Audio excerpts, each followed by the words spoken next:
So, hello English Warriors, gimana persiapan TKA-nya? Udah banyak improvement kan? Nah, kali ini aku akan ajak kalian untuk melakukan pembahasan soal agar tingkat akurasi jawaban kamu itu jauh lebih tinggi. Of course, akan melatih ketelitianmu ketika kamu membaca dan mengerjakan soal tersebut. Coba perhatikan ya. Oke. What is the best conclusions from the text? Jadi, kita diminta untuk menarik kesimpulan berdasarkan detailed information that have been given from the text. Many people believe that social media has completely changed the way teenagers communicate. Well, it's true that most teenagers spend a lot of time online. Not all of them use it to avoid face-to-face conversations. Some teenagers actually use social media to plan real-life activities or stay in touch with distant friends. However, there are also cases where excessive use of social media leads to loneliness and lack of focus. In short, social media can both helpful and harmful depending on how it's used. Okay, based on the text tadi kita baca udah, kira-kira can you guess what type of text is that? Is it report, discussions, or analytical exposition text, or narrative text? Ya, tepat banget. Ini merupakan teks diskusi. How did you know? Oke, karena paragraf tersebut diawali dengan sebuah background information that related the use of social media in teenagers, and then you can find two aspects there, which are positive and negative one. Positifnya di sini disebutkan dengan the advantage of the use of social media for teenagers, and then after that ada kata conjunctions however.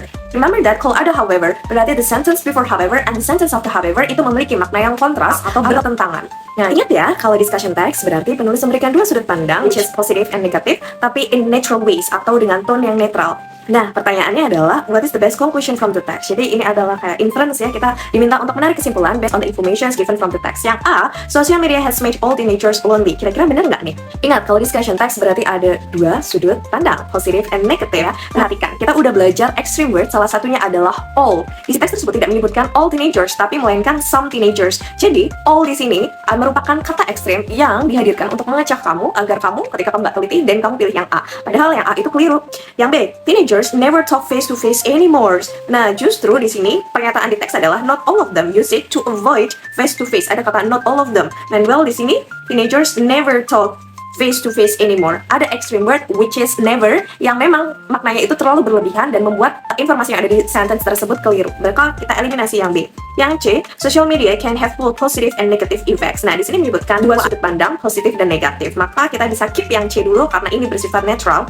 Yang D, none of the teenagers use social media wisely. Ada kata ekstrem lagi, which is known, tidak ada teenagers yang menggunakan social media dengan bijak. Ini keliru ya. Yang A, social media is completely harmful for students.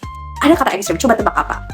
Iya benar, completely. Completely berarti seluruhnya. Padahal di sini kan tidak disebutkan seluruhnya. Maka dari kelima option yang diberikan, kita bisa tahu bahwa jawaban yang paling tepat adalah yang C. Sekarang sudah tahu kan yang dimaksud dengan extreme words dan penggunaannya untuk apa? Nah, kamu bisa mengerjakan dan menjawab soal dengan benar, asalkan kamu